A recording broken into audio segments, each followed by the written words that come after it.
Hello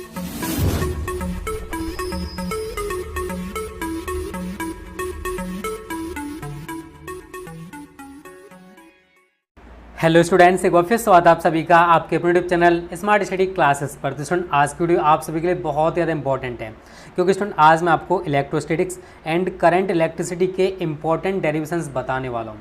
तो देखो student, derivations की बात करें तो डेरिवेशंस का जो पोर्शन है बोर्ड परीक्षाओं में वो लगभग 20 से लेकर स्टूडेंट 25 नंबर का रहता है।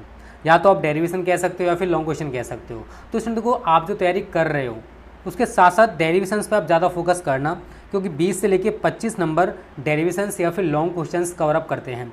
और इसी तरीके से स्टूडेंट 20 से लेके 25 नंबर हमारे न्यूमेरिकल्स कवर करते हैं। तो अगर आप बोर्ड परीक्षाओं 2021 में 100% 90+ स्कोर करना चाहते हो तो numericals plus derivations and long questions in पर ज़्यादा से ज़्यादा फोकस करना, क्योंकि शॉर्ट क्वेश्चंस एंड ऑब्जेक्टिव का इतना पोर्शन नहीं रहता है जितना इन दोनों का रहता है। तो स्टूडेंट देखो, तैयारी तो आपको सभी की करनी पड़ेगी, बट इन पर थोड़ा सा ज़्यादा फोकस करना पड़ेगा। तो आज मैं स्टूडेंट हमारा सेकंड लेसन चल रहा है स्थिर वैद्युत विभव तथा धारिता वाला, ठीक है। तो टेंशन ना लो यार, कोर्स बहुत अच्छे से कराया जाएगा, हर चीज़ आपको बहुत अच्छे से हम कवर अप कराने वाले हैं। अभी देखो मई स्टार्ट हुआ है, जून जुलाई का सितंबर बहुत टाइम बचा हुआ है।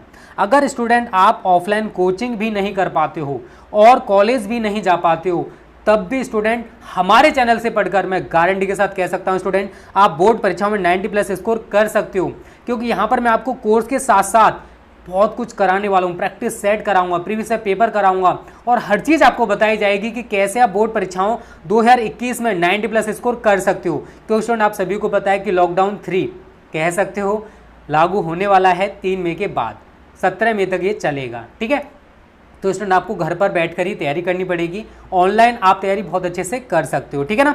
चलो अब बात करते हैं स्टूडेंट कि कौन कौन से डेरिवेशंस हैं जो आपको तैयार करने हैं। पहला स्टूडेंट वैद्युत द्विध्रुव आघूर्ण की परिभाषा लिखिए, क्योंकि बहुत सारे बच्चों को अभी यही नहीं पता होता कि किस टाइप से क्वेश्चन बोर्ड में पूछा जाता है। तो स्टूडेंट जैसे मैं बता रहा हूँ इसी टाइप से बोर्ड परीक्षाओं में क्वेश्चन भी पूछे जाते हैं, ठीक है। वैद्युत द्विध्रुव आघूर्ण की परिभाषा लिखिए। अक्षय स्थिति में वैद्युत द्विध्रुव के कारण वैद्युत क्षेत्र की तीव्रता के लिए व्यंजक प्राप्त कीजिए। तो मैं आप सभी को बता चुका हूं वैद्युत द्विध्रुव आघूर्ण के बारे में क्या होता है स्टूडेंट। मैं देखो यहां पर थोड़ा थोड़ा सॉल्यूशन भी बताता जाऊंगा। -q और +q दो परीक्षण आवेश हैं। यदि दो बराबर तथा विपरीत आवेश एक दूसरे से अल्प दूरी पर स्थित हों तो इस संरचना को वैद्युत द्विध्रुव आघूर्ण कहते हैं। और आपको मैं सूत्र बता चुका हूं, P = Q × 2L। अगर हम मात्रा की बात करें तो कूलम × मीटर होता है, ठीक है। आगे अक्षीय स्थिति में वैद्युत द्विध्रुव के कारण वैद्युत क्षेत्र की तीव्रता, तो ये सूत्र होता है स्टूडेंट E = 9 × 10⁹ 2p/r3। आप सभी इस डेरिवेशन को बहुत अच्छे से तैयार कर चुके हो, ठीक है। चलो आगे बात करते हैं अगले क्वेश्चन की। वैद्युत द्विध्रुव की निरक्षीय रेखा या निरक्षीय स्थिति कह सकते हो। एक चीज और यहाँ पर समझ लो, अक्षीय स्थिति में बोला जाए और यहाँ पर देखो निरक्षीय स्थिति बोला जा रहा है, तो स्टूडेंट इसको अनुदैर्ध्य स्थिति और इसको अनुप्रस्थ स्थिति भी कहा जाता है। तो यहाँ पर अक्षीय स्थिति के ब्रैकेट में आप अनुदैर्ध्य स्थिति लिख लेना और निरक्षीय रेखा के ब्रैकेट में आप अनुप्रस्थ स्थिति भी लिख लेना। इन दोनों नामों से भी कभी कभी बोर्ड परीक्षाओं में ये क्वेश्चन पूछ लिया जाता है, ठीक है। तो निरक्षीय रेखा के किसी बिंदु पर वैद्युत क्षेत्र की तीव्रता का व्यंजक प्राप्त करना है, अर्थात डेरिवेशन आपको पता होना चाहिए। अगर हम सूत्र की बात करें तो ये निकल के आएगा E = 9 × 10⁹ p/r3, ठीक है। तो आप सभी ने इसको भी तैयार बहुत अच्छे से कर लिया होगा। अगला क्वेश्चन है स्टूडेंट हमारा तीसरा, एक समान वैद्युत क्षेत्र में स्थित वैद्युत द्विध्रुव पर लगने वाले बल युग्म का आघूर्ण का व्यंजक प्राप्त कीजिए। तो आपको मैं बता चुका हूं τ = Pe sin θ, और अधिकतम बल आघूर्ण है तो थीटा का मान 90 डिग्री रखोगे तो τmax का मान स्टूडेंट Pe निकल कर आ जाएगा, ठीक है। चलो आगे बात करते हैं अगले क्वेश्चन की। चौथा क्वेश्चन है गॉस की प्रमेय से आप क्या समझते हैं, इसे सिद्ध कीजिए। तो स्टूडेंट मैं आप सभी को बहुत अच्छे से गॉस की प्रमेय बता चुका हूँ। φE = Q/ε0। आप सभी को ये गॉस की प्रमेय बहुत अच्छे से प्रिपेयर हो चुकी होगी। किसी बंद पृष्ठ के अंदर अगर हमने Q आवेश रखा है तो इस पृष्ठ से परिबद्ध जो कुल आवेश होता है वो कुल आवेश का 1/ε0 गुना होता है वैद्युत फ्लक्स, ठीक है। चलो आगे बात करते हैं। अगला क्वेश्चन है रेखीय आवेश घनत्व। तो लैम्डा बराबर क्या होता है, Q/L। एकांक लंबाई पर वितरित आवेश को रेखीय आवेश घनत्व कहते हैं। और गॉस की प्रमेय की सहायता से एक समान रूप से आवेशित अनंत लंबाई के सीधे तार के निकट वैद्युत क्षेत्र की तीव्रता का व्यंजक हमें प्राप्त करना है। तो आपको पढ़ा चुका हूँ E = 9 × 10⁹ 2λ/r, ठीक है, बहुत अच्छे से आप प्रिपेयर इसको कर चुके होंगे। ठीक है, चलो आगे बात करते हैं अगले क्वेश्चन की। वैद्युत स्थितिकी में गॉस की प्रमेय लिखनी है। फाई ई बराबर क्यू अपॉन एप्सिलॉन नॉट, पूरी डेफिनेशन लिख सकते हो। और इसकी सहायता से एक समान आवेशित पतले गोलीय कोश के बाहर किसी बिंदु पर वैद्युत क्षेत्र की तीव्रता ज्ञात करनी है। तो देखो मैंने यहाँ पर आपको 3 कंडीशंस कराई थी गोलीय कोश में। एक तो गोलीय कोश के बाहर, एक गोलीय कोश के पृष्ठ पर और गोलीय कोश के अंदर। तो गोलीय कोश के अंदर वैद्युत क्षेत्र की तीव्रता 0 होती है। अगर हम बाहर की बात करें तो E बराबर 9 × 10⁹ p q upon r square होता है। ठीक है, तो आप सभी देखो डेरिवेशन तैयार कर चुके हो, तो आपको यहाँ तक कोई भी दिक्कत नहीं होती। पहले लेसन में स्टूडेंट ये 6 इंपॉर्टेंट डेरिवेशंस हैं जो कि आपको तैयार करने पड़ेंगे। ठीक है, चलो अगला क्वेश्चन है स्टूडेंट, वैद्युत विभव की परिभाषा लिखिए।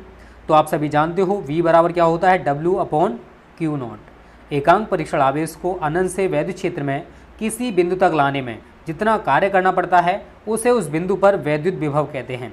और इसका मात्रक हमारा जूल प्रति कूलाम या फिर वोल्ट भी होता है। तो स्टूडेंट देखो इससे आपका रिवीजन भी हो रहा है और आपको इंपॉर्टेंट डेरिवेशंस भी देखने को मिल रहे हैं। तो आपको देखो हम सब कुछ कराना चाहते हैं, जो भी आपके लिए बेस्ट हो सकता है वो हम सब कुछ प्रोवाइड करने की कोशिश कर रहे हैं। ठीक है, और बिंदु आवेश के कारण किसी बिंदु पर वैद्युत विभव के लिए व्यंजक प्राप्त करना है। तो V बराबर 9 × 10⁹ क्यू अपॉन आर। आप सभी को मैं डेरिवेशन करा चुका हूँ। ठीक है, चलो आगे बात करते हैं अगले क्वेश्चन की। अगला है वैद्युत द्विध्रुव से आप क्या समझते हैं।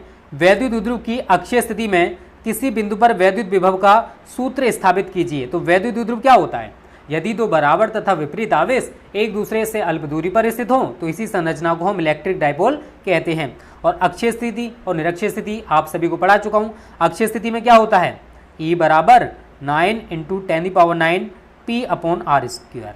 और निरक्षीय स्थिति में 0 होता है, आप सभी इतना जानते होंगे। ठीक है, चलो आगे बात करते हैं 90वें क्वेश्चन की। वैद्युत द्विध्रुव आघूर्ण से आप क्या समझते हैं, मैं आपको बता चुका हूं। और सिद्ध कीजिए कि निरक्षीय स्थिति में किसी बिंदु पर वैद्युत विभव के कारण वैद्युत द्विध्रुव के कारण वैद्युत विभव 0 होता है। तो मैं आपको डेरिवेशन करा चुका हूं। 10वां क्वेश्चन है संधारित्र की धारिता की परिभाषा लिखिए। समांतर प्लेट संधारित्र की धारिता का व्यंजक प्राप्त कीजिए। इसकी धारिता कैसे बढ़ाई जा सकती है ये हमको सब कुछ बताना है। तो देखो संधारित्र की धारिता, तो संधारित्र की किसी एक प्लेट को दिए गए आवेश तथा दोनों प्लेटों के बीच उत्पन्न विभवांतर के अनुपात को संधारित्र की धारिता कहते हैं। और देखो संधारित्र की धारिता का व्यंजक क्या होता है स्टूडेंट, तो वो होता है C बराबर ε0 Ka अपॉन डी। और हम धारिता को कैसे बढ़ा सकते हैं, तो प्लेटों का क्षेत्रफल बढ़ाकर, अधिक परावैद्युतांक का परावैद्युत माध्यम भरकर और प्लेटों के बीच की दूरी को कम कर हम संधारित्र की धारिता को बढ़ा सकते हैं। ठीक है, चलो अगला क्वेश्चन है स्टूडेंट, समांतर प्लेट संधारित्र की धारिता के लिए व्यंजक प्राप्त कीजिए जबकि प्लेटों के बीच आंशिक रूप से परावैद्युत माध्यम की पट्टी रखी हुई हो। तो स्टूडेंट देखो इसके लिए डेरिवेशन निकल के आता है C बराबर ε0 A upon D minus T plus T upon K। ठीक है, ये डेरिवेशन मैं आपको कराऊंगा, टेंशन ना लो, बहुत अच्छे से कराए जाएंगे। ठीक है, रेगुलर बेसिस पे हम आपको वीडियोस दे रहे हैं और देते रहेंगे, बहुत अच्छे से प्रिपरेशन कराएंगे। ठीक है, चलो अगला क्वेश्चन है स्टूडेंट, क्वेश्चन नंबर 12, सिद्ध कीजिए कि किसी समांतर प्लेट संधारित्र के एकांक आयतन में संचित ऊर्जा स्मॉल u बराबर 1/2 ε0 E स्क्वायर है। प्रतीकों के सामान्य अर्थ हैं, अर्थात ε0 वायु अथवा निर्वात की वैद्युशीलता है, कैपिटल E क्या है, वैद्युत क्षेत्र की तीव्रता। ठीक है, चलो अगला क्वेश्चन है स्टूडेंट, गोलीय संधारित्र की धारिता के लिए व्यंजक प्राप्त कीजिए। ये भी मैं आपको कराने वाला हूँ। अगला स्टूडेंट, ओम के नियम से आप क्या समझते हैं और अनुगमन वेग के आधार पर ओम के नियम को प्राप्त कीजिए। ये भी मैं आपको कराऊंगा स्टूडेंट, टेंशन ना लो। और यहाँ पर एक क्वेश्चन आपको और तैयार करना है, आवेशों का पुनर्वितरण। ठीक है ना, जो कि सेकंड लेसन में आपको कराने वाला हूँ, कभी कभी यार उससे भी पूछ लेता है। 15वां क्वेश्चन है, किरचॉफ के नियम से आप क्या समझते हैं, मोस्ट इंपॉर्टेंट 2021 के लिए, क्योंकि 2020 में क्वेश्चन एक या दो सेट में आया था। ठीक है, चलो आगे बात करते हैं अगले क्वेश्चन के स्टूडेंट, व्हीटस्टोन सेतु का परिपथ आरेख खींचिए तथा संतुलन के प्रतिबंध का व्यंजक प्राप्त कीजिए। तो P/Q बराबर R/S। अगला क्वेश्चन है स्टूडेंट, विभव मापी का सिद्धांत लिखिए तथा बताइए इसे आदर्श वोल्ट मीटर क्यों कहा जाता है। ये भी मैं आपको बताऊंगा। अगला है, विभव मापी की संरचना तथा कार्यविधि का वर्णन करना है और इसके द्वारा दो सेलों के विद्युत वाहक बलों की तुलना कैसे की जाती है, ये हमें परिपथ आरेख बनाकर समझाना है। ठीक है स्टूडेंट, तो thanks for joining us, your success is our goal. तो स्टूडेंट आज की वीडियो को यहीं पर समाप्त करते हैं और इस वीडियो देखो इसकी PDF आप डिस्क्रिप्शन से डाउनलोड कर लेना और इन क्वेश्चंस को आप कम से कम तैयार कर लेना। 18 इंपॉर्टेंट डेरिवेशन से लॉन्ग क्वेश्चन हैं जो कि बोर्ड परीक्षाओं के लिए बहुत ज़्यादा इंपॉर्टेंट है। तो स्टूडेंट उम्मीद करता हूँ इस वीडियो को भी आप बहुत सारा प्यार दोगे और अपने दोस्तों के साथ भी शेयर करोगे। Okay students, thank you. जय हिंद, जय भारत।